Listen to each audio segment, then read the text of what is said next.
Hello అండి. Welcome back to Sumanya vlogs Telugu. మీరు నా ఛానల్‌ని ఫస్ట్ టైం చూస్తున్నట్టయితే లైక్ చేయండి, షేర్ చేయండి, సబ్స్క్రైబ్ చేయండి. Please support me. నేను మేము హౌస్ షిఫ్ట్ అయినప్పుడైతే హౌస్ అయితే ఇలా ఉందండి. కబోర్డ్స్, ఎగ్జిస్టెంట్ ఫ్యాను ఇలా ఉందండి. మేము అర్బన్ కంపెనీ బుక్ చేసాము. వాళ్ళ సర్వీస్ ఎలా ఉందో చూద్దాం రండి. ఇందాక చూసారు కదా కబోర్డ్స్ ఎలా ఉన్నాయో. Fridge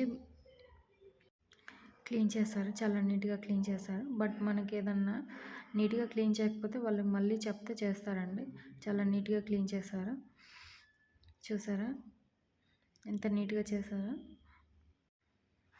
urban company app download చేసి దాని నుంచి బుక్ చేయాలండి. యాప్ ఉంటుంది వాళ్ళది, దాంట్లో నుంచి.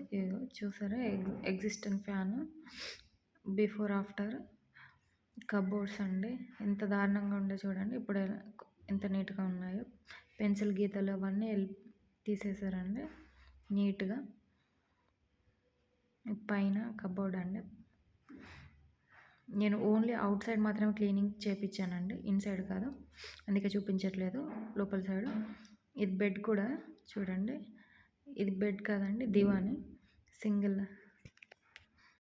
సింగిల్ దివాన్ కట్ట.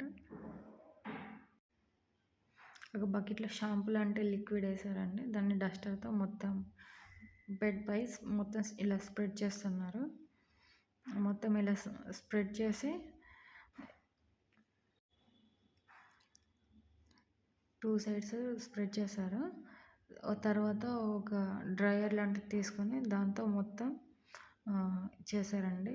అండ్ నేను డైనింగ్ చైర్స్ కూడా చేపించానండి. అది చూసారా, ఇలా డ్రయర్తో మొత్తం 2 సైడ్స్ మొత్తం డ్రై చేశారండి. దీన్ని 2 days అలాగే ఉంచాలని చెప్పారు. అంటే ఎండలో కానీ ఫ్యాన్ కింద కానీ పెట్టాలంటే 2 days వాడకూడదని చెప్పారు. చైర్స్ కూడా క్లీన్ చేయించామండి. అలాగే అంటే అది కూడా సపరేట్ ఛార్జెస్ చేశారు. డైనింగ్ చైర్స్ అండి, చాలా నీట్గా క్లీన్ చేశారు. ప్లీజ్ నా ఛానల్ని సపోర్ట్ చేయండి, సబ్స్క్రైబ్ చేయండి, షేర్ చేయండి తప్పకుండా. ఐ హోప్ ఈ వీడియో మీకు యూస్ఫుల్ అయిందని అనుకుంటున్నాను. ఇలా చేసి మొత్తం నీట్గా క్లీన్ చేశారండి. మీరు ఎవరికైనా ఈ వీడియో నచ్చితే ప్లీజ్ తప్పకుండా ఒక లైక్ చేయండి, సబ్స్క్రైబ్ చేయండి, కామెంట్ చేయండి, షేర్ చేయండి. బాయ్.